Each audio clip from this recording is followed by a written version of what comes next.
ជាបឋមនាងខ្ញុំសូមគោរពអាយដាមលោកជំទាវលោកស្រីអ្នកនាងកញ្ញាភិកទំនឹកក្រុមប្រឹក្សាភិបាលគណៈគ្រប់គ្រងសាស្ត្រាចារ្យគ្រូបង្រៀន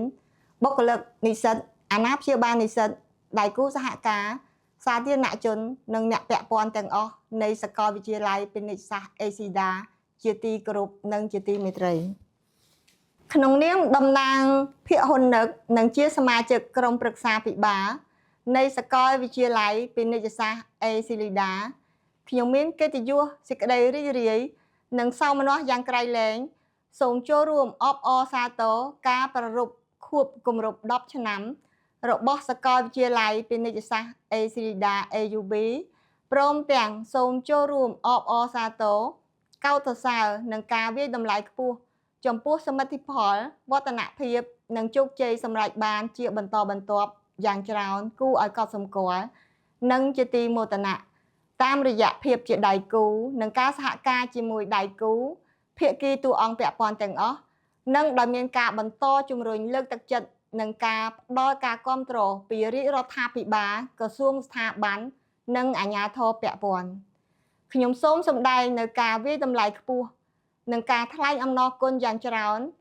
ដល់គណៈគ្រប់គ្រងបុគ្គលិកសាស្ត្រាចារ្យគ្រូបង្រៀននិស្សិតនិងឪពុកម្ដាយអាណាព្យាបាលសិស្សនិស្សិតចំពោះកិច្ចខិតខំប្រឹងប្រែងការចូលរួមសហការការគាំទ្រទំនុកចិត្តនិងការជឿជាក់ប្រកបដោយឆន្ទៈនិងការបដិញ្ញាចិត្តខ្ពស់សាមគ្គីភាពនិងសហធម្មពលទន្ទឹមនេះខ្ញុំសូមសម្ដែងនៅការថ្លែងអំណរគុណយ៉ាងជ្រាលជ្រៅដល់គ្រប់ដៃគូសហការភាគីពាក់ព័ន្ធទាំងអស់និងជាពិសេសរាជរដ្ឋាភិបាលក្រសួងស្ថាប័នអាជ្ញាធរពាក់ព័ន្ធក្រសួងអប់រំយុវជននិងកីឡាក្រសួងសេដ្ឋកិច្ចនិងហិរញ្ញវត្ថុធនាគារជាតិនៃកម្ពុជានិងក្រសួងពាណិជ្ជកម្មចំពោះការបន្តការផ្ដល់ការគាំទ្រការសម្របសម្រួលការសហការចូលរួមចំណែកនិងការលើកទឹកចិត្តដែលជាកត្តាកំណត់និងជាមូលដ្ឋានគ្រឹះដ៏សំខាន់ដែលនាំមកនូវការរីកចម្រើនវិបុលភាពនិងជោគជ័យជាបន្តបន្ទាប់ប្រកបដោយភាពរឹងមាំ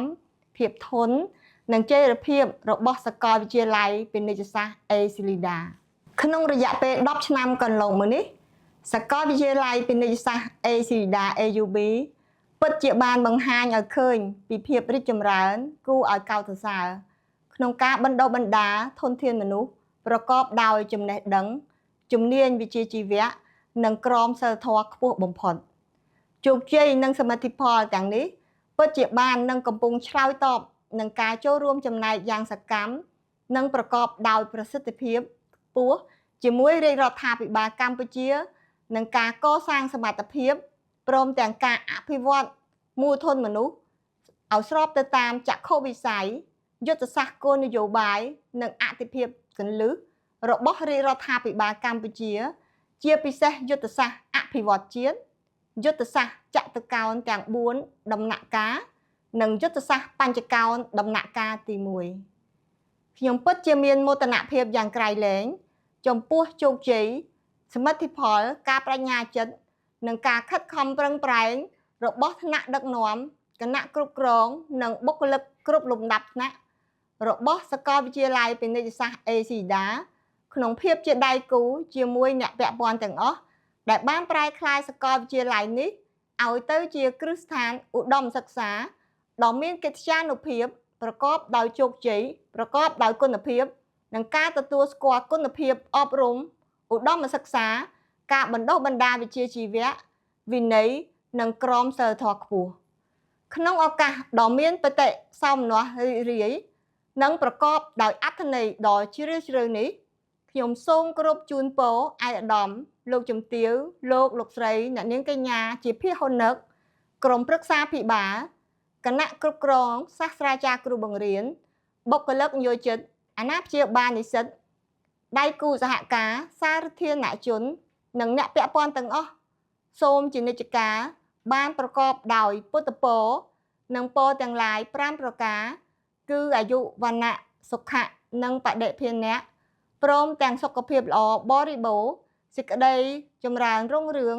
និងជោគជ័យគ្រប់ភារកិច្ចកំបីឃ្លៀងឃ្លាតឡើយ សូមឲ្យសាកលវិទ្យាល័យពាណិជ្ជសាស្ត្រ ACDA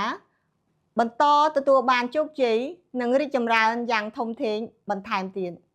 ក្នុងបេសកកម្មអភិវឌ្ឍនិងបណ្ដុះបណ្ដាលធនធានមនុស្សឲ្យក្លាយជាមូលធនមនុស្សនិងមនុស្សឆ្នើមប្រកបដោយគុណភាពសមត្ថភាពទេពកោសល្យនវានុវត្តន៍និងសីលធម៌ព្រមទាំងជំនាញឯកទេសជំនាញវិជ្ជាជីវៈខ្ពស់មានសមត្ថភាពចេះសម្របខ្លួន adaptive capacity ជំនាញសិក្សាពេញមួយជីវិតនិងការអភិវឌ្ឍខ្លួន lifelong learning and personal development និងជំនាញសតវត្សទី21 21st century skill ដែលជាកម្លាំងចលករដ៏សំខាន់សម្រាប់ការអភិវឌ្ឍសង្គមសេដ្ឋកិច្ចកម្ពុជាក្នុងបរិការនៃសេដ្ឋកិច្ចនិងសង្គម Digital ការអភិវឌ្ឍប្រកបដោយភាពធន់ចីរភាពនិងបរិយាបន្នបដិវត្តឧស្សាហកម្មទី4ទី5ក៏ដូចជាការអភិវឌ្ឍនិងការរីកចម្រើននៃវិទ្យាសាស្ត្រនិងបច្ចេកវិទ្យាបញ្ញាសិប្បនិម្មិត AI Artificial Intelligence សូមអបអរសាទរខួប10ឆ្នាំនៃភាពជោគជ័យនិងការរីកចម្រើនគួរជាទីមោទនៈនៃសាកលវិទ្យាល័យពាណិជ្ជសាស្ត្រ ACDA AUB